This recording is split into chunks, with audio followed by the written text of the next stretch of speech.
BJP की बड़बोली सांसद और एक्ट्रेस कंगना रनौत एक बार फिर से सुर्खियों में आ गई हैं।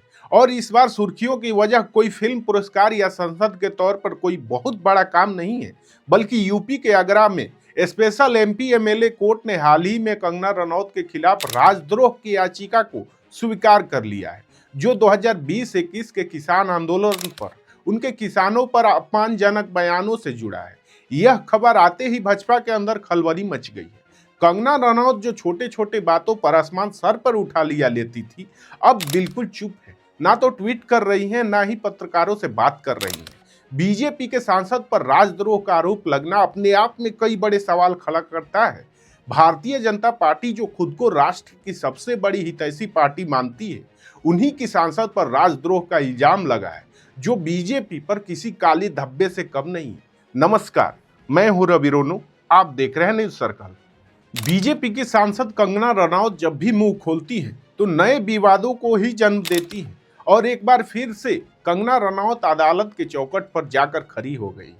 अब कंगना रनौत के एक एक बयान को, एक एक शब्दों को कोर्ट अपनी कसौटी पर रखेगा।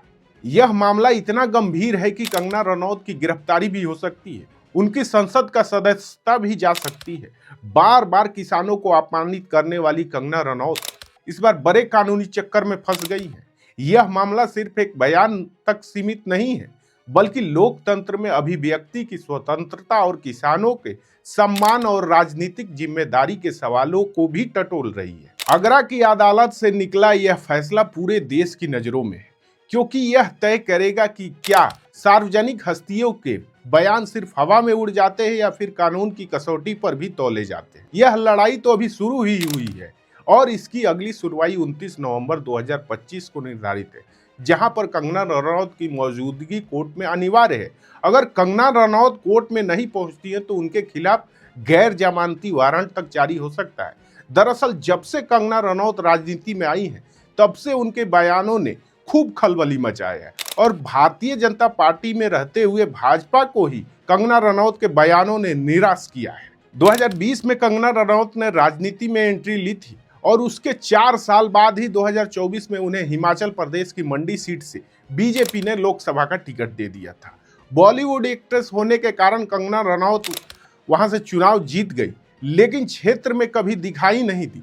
जब भी कंगना अपने लोकसभा संसदीय क्षेत्र में पहुंची तो कंगना रनौत का भारी विरोध हुआ। एक सांसद होने के बाद कंगना रनौत ने ऐसे भद्दे और ओछे बयान दिए कि भारतीय जनता पार्टी भी उनके बयान से किनारा करती रही। एक बार तो कंगना ने मोदी को डोनाल्ड ट्रंप का बाप बता दिया था, जिसके बाद जेपी नड्डा ने कंगना को फटकार लगाई थी और बयान वापस लेने तक को कहा था। लेकिन ऐसा लगता है कि अब कंगना रनौत सुधरने वाली नहीं है। कंगना बार बार ऐसे बयान देती है जिससे बवाल मच जाता है। कंगना रनौत को सांसद बनाकर भाजपा ने वह गलती कर दी है कि ना ही अब निगला जा रहा है और ना ही उगला जा रहा है। नरेंद्र मोदी की इस बड़बोली सांसद ने 2024 के इंटरव्यू के दौरान कह दिया था कि अगस्त 2020 से दिसंबर 2021 तक जो किसान काले कानून के विरोध में दिल्ली बॉर्डर पर बैठे थे, उस दौरान किसानों ने रेप किया, मर्डर किया। अगर देश में मोदी का नेतृत्व ना होता तो देश के हालात बांग्लादेश जैसे हो जाते। यह बयान न सिर्फ अखबारों की सुर्खियां बना, बल्कि सोशल मीडिया पर भी यह बयान तेजी से वायरल हुआ। इसके बाद अधिवक्ता रमाशंकर शर्मा ने कोर्ट में इसकी शिकायत की। अधिवक्ता रमाशंकर शर्मा का कहना है कि किसानों को हत्यारा, बलात्कारी, आतंकवादी और उग्रवादी करार देना अपराधी की तरह पेश करना है। रमाशंकर शर्मा ने इसे लाखों किसानों की भावनाओं पर प्रहार बताया। उन्होंने आगे कहा कि कंगना का ये बयान न केवल किसानों का अपमान है, बल्कि राष्ट्रपिता महात्मा गांधी के प्रति सम्मान को ठेस पहुंचाती है, क्योंकि किसान आंदोलन गांधीवादी सिद्धांतों पर आधारित था। 27 अगस्त 2024 को समाचार पत्रों में यह खबर छपने के बाद रमाशंकर शर्मा ने तुरंत कार्रवाई की मांग की। 31 अगस्त को उन्होंने आगरा के पुलिस कमिश्नर और न्यू आगरा थाने को पत्र लिखा जिसमें कंगना रनौत के खिलाफ सख्त कदम उठाने की गुजारिश की गई।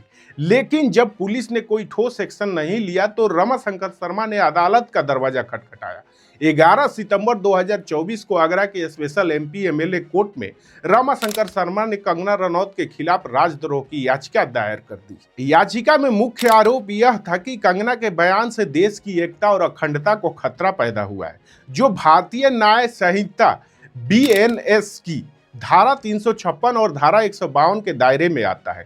धारा 356 के तहत अपमानजनक बयानों को दंडित किया जाता है, जबकि धारा 352 विभिन्न समूहों के बीच तनाव फैलाने या विरोधी भावनाएं भड़काने वाले कृत्यों को निशाना बनाती है। शिकायतकर्ता रमाशंकर शर्मा ने याचिका में विस्तार से बताया कि कंगना का बयान सिर्फ और सिर्फ किसान आंदोलन को बदनाम करने का प्रयास था, जो वास्तव में शांतिपूर्ण चल रहा था, जिसमें महिलाएं, बुजुर्ग, युवा, किसान शामिल थे। उन्होंने यह भी जोड़ा कि आंदोलन के दौरान कोई भी इस तरह की घटना नहीं हुई।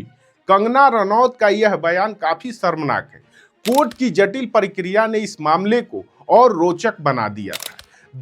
याचिका दायर होने के बाद निचली अदालत में सुनवाई हुई, जहां शुरुआत में जज ने कहा कि कंगना का बयान इतना गंभीर नहीं है कि राजद्रोह का मुकदमा चल पाए, और उन्होंने केस को खारिज कर दिया।